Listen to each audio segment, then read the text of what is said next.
दोस्तों आज का कैप्सूल एक बार फिर स्मार्ट बोर्ड पे यहां पे रशिया के डेप्यूटी प्राइम मिनिस्टर मरत खुस्नुलिन इन्होंने बीच में एक ऐसी बात कर दी है जिसकी वजह से बहुत डिस्कशन हो गया है। इन्होंने बोला है कि रूस से लेकर इंडियन ओशन तक एक रेलवे लाइन होनी चाहिए। अच्छा, ये कोई नई बात तो नहीं है, लेकिन जिस तरीके से इन्होंने फ्रेमिंग करी है वो नया है। अब हम बात करते हैं international north south transport corridor की, वो भी मैं आपको समझाऊंगा। ये बहुत पुराना प्लान है और लोग कहते हैं कि साहब रशिया से कोल आ चुका है, कोयला आ चुका है और इसको दोबारा एक बार इसमें जान डालने की जरूरत है। लेकिन ये जो उन्होंने बोला, जो डेप्यूटी प्राइम मिनिस्टर रशिया के, उन्होंने बोला क्या, exploring a direct rail link from Moscow to the Indian Ocean. तो ये कहते हैं कि साहब मॉस्को से लेकर इंडियन ओशन तक एक डायरेक्ट रेल लिंक चाहिए। आपको एक बात पता है कि करीब 150-200 साल से रूस का एक ख्वाब रहा है वार्म वाटर पोर्ट तक, क्योंकि रशिया में ऐसा है, ज्यादातर इतने ठंडे इलाके हैं, इतने ज्यादा ठंडे इलाके हैं कि सर्दियों में पूरा का पूरा समुद्र जम जाता है। इनके पोर्ट जो हैं वो जम जाते हैं, वहां पे कोई एक्टिविटी हो ही नहीं पाती, इसलिए Russia requires access to a warm water port. अच्छा, तो दोस्तों यहां पे stated reason is to reduce risks associated with the Bosphorus and strait of Hormuz. तो अगर हम बात करें तुर्की की, उस इलाके की, स्ट्रेट ऑफ बॉस्फोरस की, वहां पे, और दूसरी चीज स्ट्रेट ऑफ हॉर्मुज, आपको पता है हम ईरान की बात करें तो वहां से जो रिस्क है, रशिया का यह मानना है कि जो बॉस्फोरस का रिस्क है या फिर जो ईरान से हॉर्मुज का रिस्क है, ये कम नहीं होगा, ये अलग अलग रूप में आता रहेगा, अलग अलग रूप में आता रहेगा, अलग अलग रंग में आता रहेगा। अब आप ये बोलेंगे कि साहब रशिया को कौन सा रिस्क है?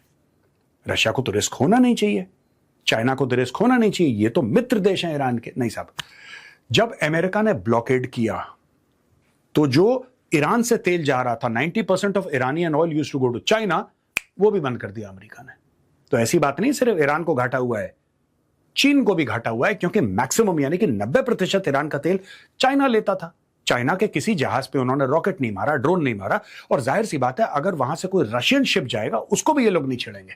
लेकिन छेड़ने वाले अकेले थोड़ा ना ईरानियन, वहां पे अमेरिकन हैं, 10 लोग हैं, और वहां पे रोक दिया जाएगा। अब proposals focused on freight logistics and strategic connectivity. तो ये कह रहे हैं कि साहब फ्रेट लॉजिस्टिक्स हैं, यानी कि सामान कैसे जाएगा, उसकी लॉजिस्टिक्स कैसे है, उसकी कनेक्टिविटी कैसे है, उसके बारे में हमें एक ऑल्टरनेट निकालना है। Right, you can't put all your eggs in one basket, यानी कि आप ये नहीं कह सकते कि साहब स्ट्रेट ऑफ हॉर्मुज है तो चलो आंख बंद करके हॉर्मुज चल रहा है। नहीं, आपको ये सोचना पड़ेगा। और सबसे बड़ी सिखलाई क्या है, ये जो यूएस और ईरान का वॉर है दोस्तों, इसमें हाँ ड्रोन की हम लोग बातें करते हैं, एयर डिफेंस की बातें करते हैं, लेकिन सबसे बड़ी जो सीख है, देखिए इजराइल और अमेरिका मिलकर अटैक करते हैं ईरान के ऊपर 28 फरवरी को। सोचिएगा जरा, सोचिएगा, दोनों मिलकर अटैक करते हैं, दोनों न्यूक्लियर पावर है। ईरान न्यूक्लियर पावर नहीं है। Is Iran a nuclear power? No. Iran is not a nuclear power. And yet, Strait of Hormuz के चलते उसने पूरी दुनिया का यहां से गला पकड़ रखा है। अब आप खुद सोचिए कि क्या ईरान के हाथ में जो स्ट्रेट ऑफ हॉर्मुज का पावर लगा है, क्या ये किसी न्यूक्लियर वेपन से बड़ा है? बिल्कुल बड़ा है, बिल्कुल बड़ा है।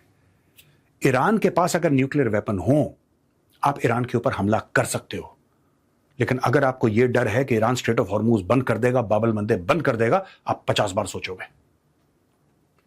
ये दीज आर सम फैक्ट्स। किसी ने सोचा नहीं था ऐसा होगा, लेकिन अब हो गया तो लोग सोचने पर मजबूर हो गए। यहां पे कहते हैं proposal builds on the international north south transport corridor which links Russia with India through central Asia and Iran. अब ये देखिए साहब, ये जो है इसमें दो किस्म की लाइनें हैं, मैं आपको समझाना चाहता हूं। This is the international north south transport corridor, ठीक है जी। ये सेंट पीटर्सबर्ग है। अगर सेंट पीटर्सबर्ग के थोड़ा सा आप वेस्ट चले जाएंगे तो दिस इज नॉर्दर्न यूरोप, और यहां पे नॉर्वे और फिनलैंड और आइसलैंड और ये सब, ये पूरा तीमझाम यहां पे है।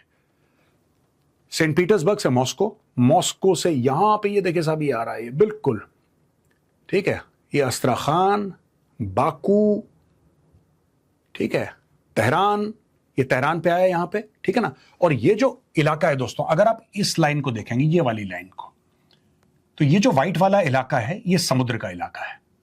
आप पहले ऐसा समझिए, ये जो इलाका है ये बीच वाला, राइट, ये समुद्र का इलाका, ये कैस्पियन सी है। ये वही जगह है जहां पे यूक्रेन ने ईरानियन जहाज के ऊपर हमला किया था। ऑलराइट, अब मैं इसको मिटा देता हूं, अब इसको देखिए। और अगर आप इस तरीके से देखेंगे, ये जो ये बन रहा है, ये लैंड वाला रूट है, यानी कि यहां से आएगा, फिर ये दिखाया जा रहा है कि यहां से बंदर अब्बास है, बंदर अब्बास उसी कोस्ट लाइन में है जहां पे चाबहार है। You are aware of Chabahar, जो इंडिया पोर्ट बना रहा है वहां पे, और ये बंदर अब्बास है। यहां से आता है बंदर अब्बास और ये डायरेक्टली यहां से समुद्र के रास्ते होते हुए मुंबई। ठीक है जी, समुद्र के रास्ते होते हुए ये मुंबई चला आता है। यानी कि आपने बीच में पाकिस्तान है, आपने पाकिस्तान को सरकमवेंट कर दिया, पाकिस्तान को आपने बीच में से गायब कर दिया, और ये है international north south transport corridor. तो इसमें यह है कि साहब थोड़ा सा अगर आप इधर देखेंगे आपको पता लगेगा, Mumbai to Shahid Beheshti port, Chabahar by sea road, यह है बंदर Anzali to अस्त्रखान।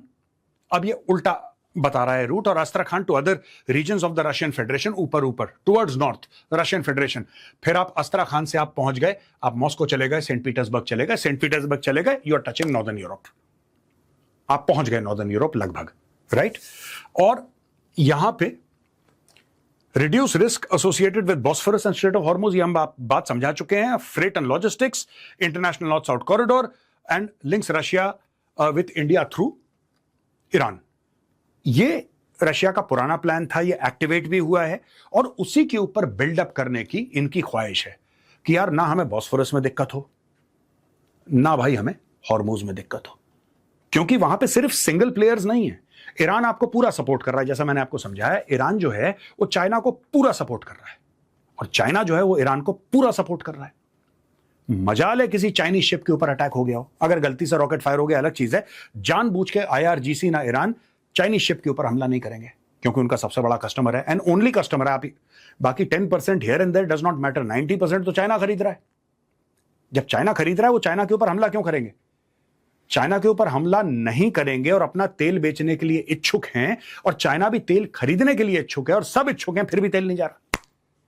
That is the biggest problem. तेल जा ही नहीं रहा, क्योंकि वहां पे टेंशन इतना है, स्ट्रेस इतना है, कुछ नहीं पता, कभी अमेरिकन फायर कर दें, कोई थर्ड पार्टी वहां पे कुछ कर दे, हु विल बी रिस्पॉन्सिबल? तो वहां पे सारा मामला ठप है। इसलिए इन्होंने बोला है कि एक ऑल्टरनेट निकाला जाए बेहतरीन सा।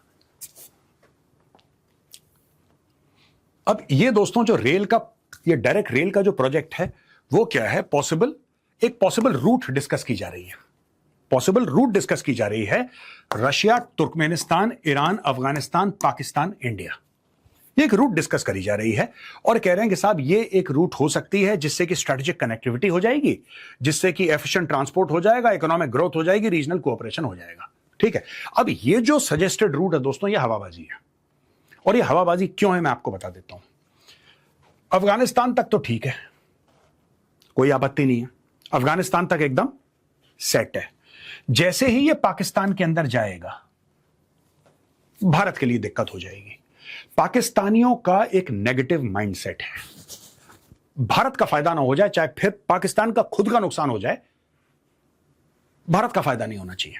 बहुत पहले दोस्तों आप ये देखें ना साहब, पंजाब से भारत ने बोला था कि हम लोग अमृतसर से लाहौर चले जाएंगे, आप हमें राहदारी दे दीजिए, एक रास्ता दे दीजिए, हम यहां से चले जाएंगे, यहां से पार करके हम अफगानिस्तान चले जाएंगे, अफगानिस्तान के बाद हमें यहां पे तजाकिस्तान है, तुर्कमेनिस्तान है, किर्गिस्तान है, जहां जहां हमने अफगानिस्तान है, हर जगह फिर हम लोग कर पाएंगे। आप अपने पैसे ले लीजिएगा, भारत ने पाकिस्तान को प्रपोजल दिया, आप अपने पैसे ले लेना, आप भी पैसे कमाओ, हमें भी ट्रेड करने दो, सबका फायदा है। पाकिस्तान ने मना कर दिया। और दोस्तों अगर पाकिस्तान हां भी कर दे तब भी भारत को नहीं मानना चाहिए, क्योंकि इनकी नीयत जो है वो ऐसे है जैसे कि बहुत कोई बुढ़ा बीमार आदमी के पैर केले के छिलके पे। इतना अनरिलायबल मामला है पाकिस्तान के साथ, यू कांट ट्रस्ट।